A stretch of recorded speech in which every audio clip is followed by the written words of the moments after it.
Hey everyone, Eric from Alpha Advisors here today with another video. Today, talking about GMAT or GRE. Okay, the top MBA employers are they moving away from GMAT now that business schools are putting out waiver policies, right? Is GMAT a reliable indicator for potential for individual students? Um, doesn't matter with GMAT or GRE, whichever you take. And so we're going to talk about that a little bit. And like always, like and subscribe to our channel. We are putting out content about everything MBA application, post MBA career on the daily, and we are excited to talk about our upcoming content for today. So, first of all, GMAT or GRE, right?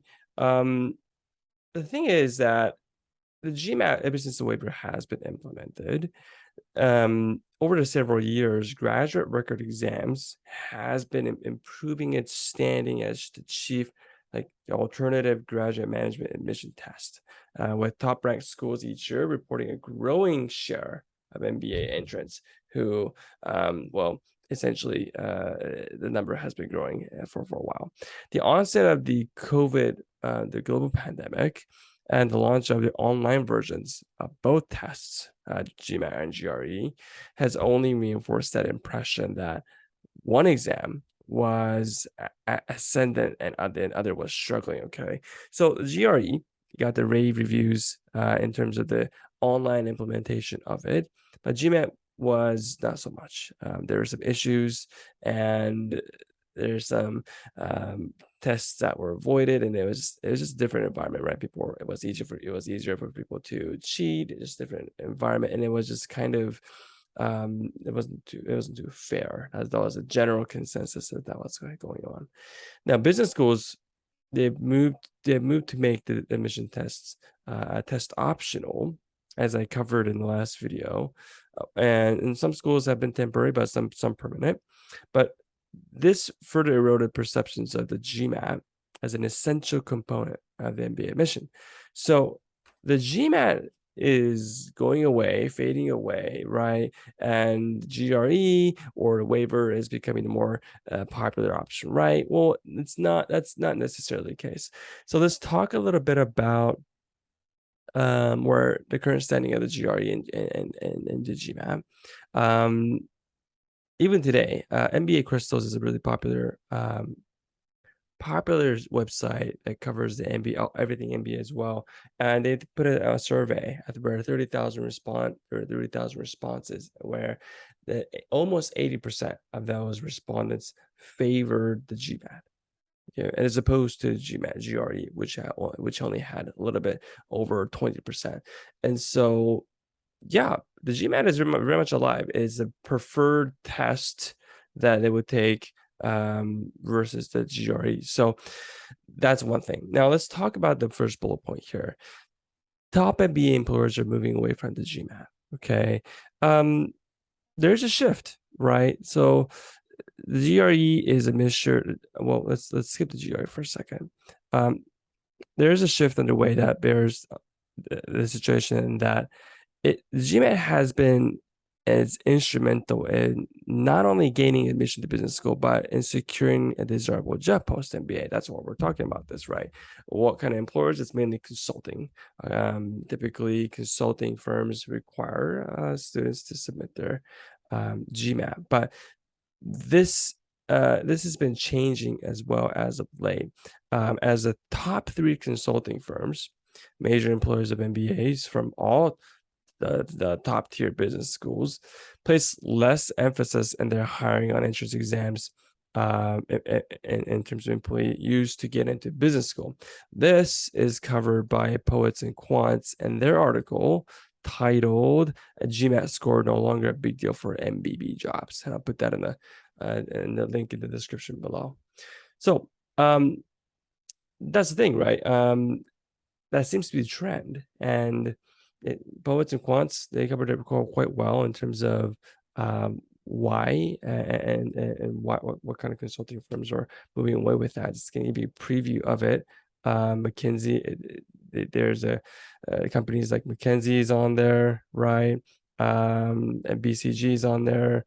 And yeah, a couple of big name firms around there. So it's worth a read, and it's this is an interesting shift because really, if the consulting firms are going away with the GMAT exam as well, then they really takes away another yet another reason to take a standardized test like the GMAT or GRE to get into business school. And so, again, this is not really much of a should you waive the GMAT or not video like I did last time, but it is a significant shift that I figured I mentioned I say in terms of if you're deciding to take the GMAT or GRE.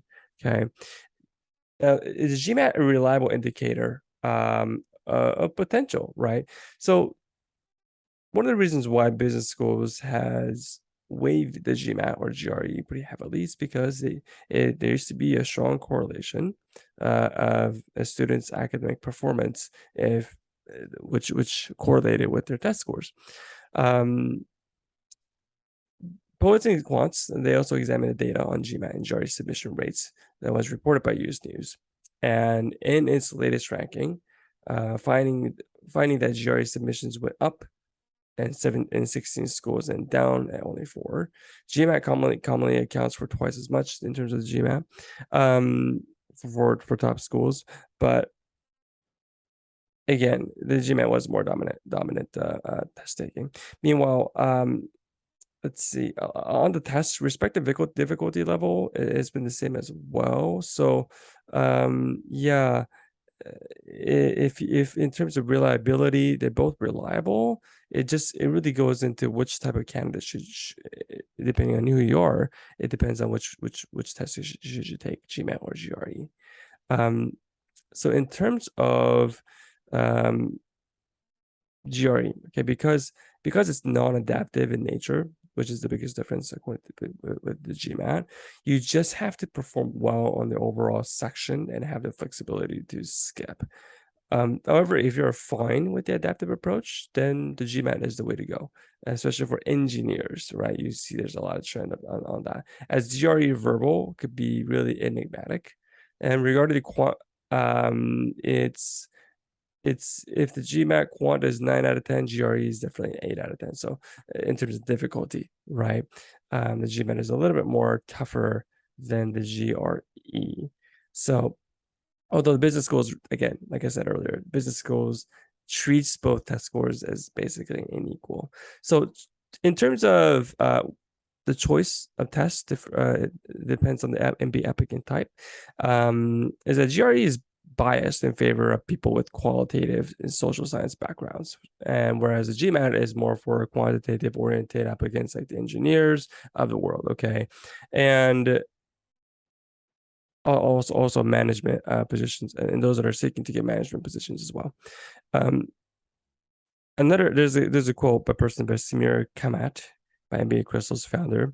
It says that it's clear that GMAT is not ready to concede its market dominance just yet, but he added that circumstances might lead to a third scenario.